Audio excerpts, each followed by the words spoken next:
Welcome back. So we're about to have a big debate about tax in this country, and if you're interested in this debate, then you'll like the final chapter in the book, The Inequality of Wealth, which goes into how we actually restore fairness to our tax system. Over the last 15 years, the top 1% in our country have done extremely well. In fact, they've multiplied their wealth by about £1.5 million on average each. That's 31 times more than the increase in wealth of everybody else in the UK. So the other 99%, they multiplied their wealth 31 times less than the luckiest 1%. And there's all kinds of reasons that the top 1% have done extremely well. They might work in financial services and they might have enjoyed that bailout of the bankers that we as a country all paid for after 2010. They might be running big companies like Amazon, which don't allow trade unions into warehouses to help organise for better pay. They might work for the big supermarkets, which, for example, have been operating these convenience stores in poorer communities, which charge much, much more than prices in superstores. There may be all sorts of reasons in which the top 1% have actually enjoyed a market that has arguably been rigged against everybody else. But the biggest boost of all for the incomes and fortunes of the top has been quantitative easing. This was £850 billion that we all paid for that went into basically printing more money. The impact of that was to hold interest rates down by almost 1%. And it's estimated that lower rate of interest has accounted for about 2/3 of the increase in wealth in our country over the last 10 to 15 years.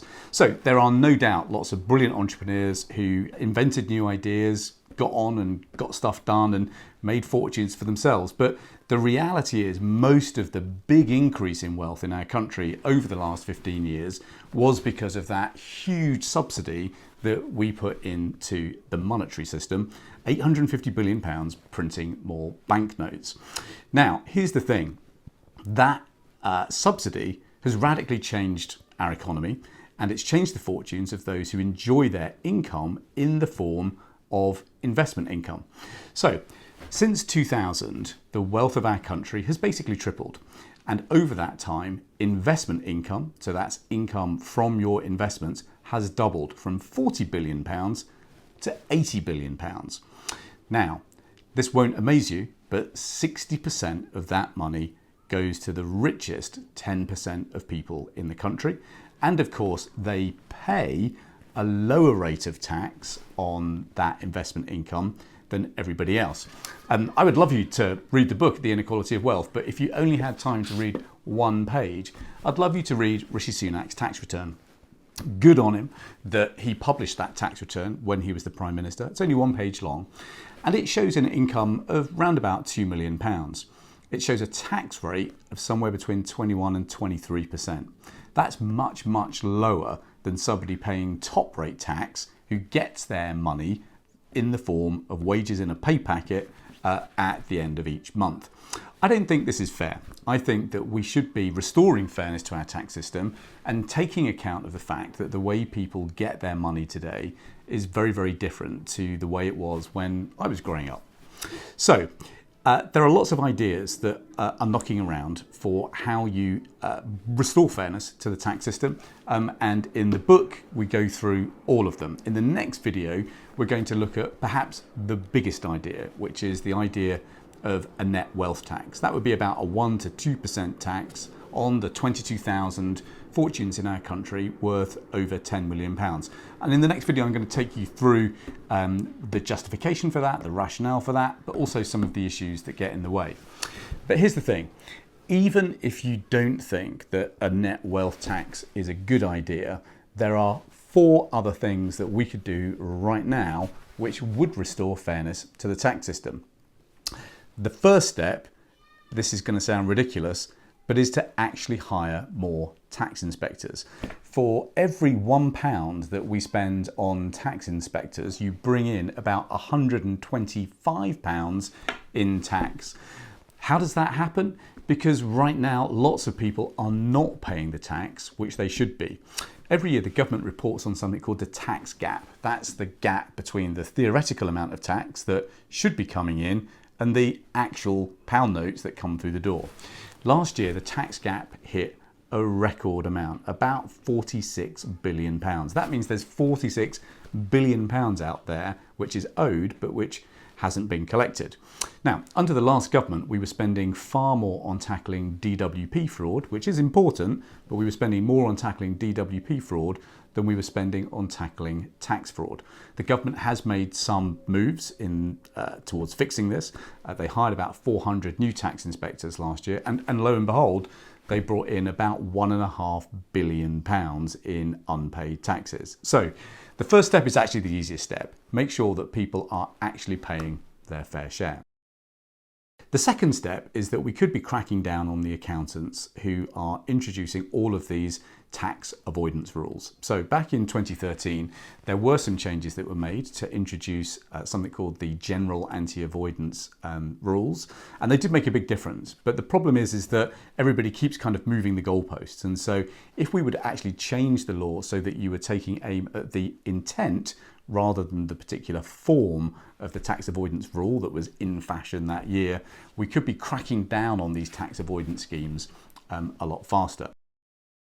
The third step is we could be actually introducing a bit of transparency to the tax system. If you're very, very rich, generally speaking, what you will try and do is park your fortune in a tax haven.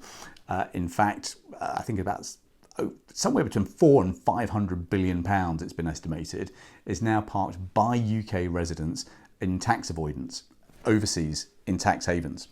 So we have insisted that the British overseas territories actually create something called beneficial ownership registers. So that's basically a register to basically allow us to see who in fact owns what, because lots of people put their money in things like trusts, which are then inside companies which might be overseas. It's quite hard to see into them. They were supposed to deliver their registers of beneficial ownership on Monday the 30th of June, and you'll be amazed to hear that they've all pretty much missed the deadline. So we need to be cracking down much harder on these tax havens, many of which we're responsible for, in order to make sure that we've got a clear line of sight on money which is parked overseas, sheltered from the eyes of the tax inspectors. The fourth idea that we could introduce is to actually just restore some basic fairness to the rates of tax that people are asked to pay. If you get your income, say from capital gains, for example, you'll pay about half the rate of tax of a top-rate taxpayer. That's why Mr. Sunak enjoys a tax rate of about 21 to 23%. It was actually Nigel Lawson who equalised the tax rates between capital gains and higher rate tax back in the 1980s. Since then, capital gains tax has been cut and cut and cut and cut and cut. And what the result is that people who get their money, their fortunes, their income through investment income pay a much lower rate of tax. We could also be asking for one further step. We could be asking people to pay national insurance contributions on their investment income, including if you're a landlord with lots and lots of flats and you've got lots of rental income coming in. At the moment, you don't pay national insurance contributions on any of that. We could be saying, actually, that has now got to change. If you're a partner in, say, a law firm or a partnership, again, national insurance contributions aren't paid on the income that you might get from that. That would be another loophole that we could plug. If you took these steps, you could actually bring in somewhere between 20 and 30 billion pounds extra each and every year. That would be an awful lot of money, which would allow us to do two things. First, it could help us cut taxes for those who are struggling on low wages. The second thing it could help us do is actually increase the wealth that people without assets could have access to. That could be increasing the size of your pension, for example. If you're in your 50s and your 60s and you're about to roll on to a fixed income, you might have debts to worry about, you might have not enough in your pension pot. Well, we could be fixing that if there was more money coming into the exchequer each and every year. Another idea that I put in the book, Inequality of Wealth, is that we could be using that money to build a national wealth fund, bigger and bigger and bigger. Once you get to about £500 billion in the National Wealth Fund, that's enough for you to pay a one-off dividend worth £10,000 to every young person in the country. That is the average shortfall on the deposit to buy a house. So we could be helping the next generation who are really struggling to get a foot on the housing ladder. We could help them with a deposit, again, if we restored fairness to the tax system. Ultimately, our tax code has to reflect our moral code. Nobody liked paying tax, and right now we have a system which is simply not fair because of the way that our economy has changed, because of the way the marketplace has worked over the last 10 to 15 years. Obviously, we need to keep taxes as low as we possibly can, but we can cut taxes for people who are working hard and paying too much, or people who are working hard and just can't afford the assets they need, if we ask those who have done really, really well over the last 10 to 15 years simply to pay their fair share.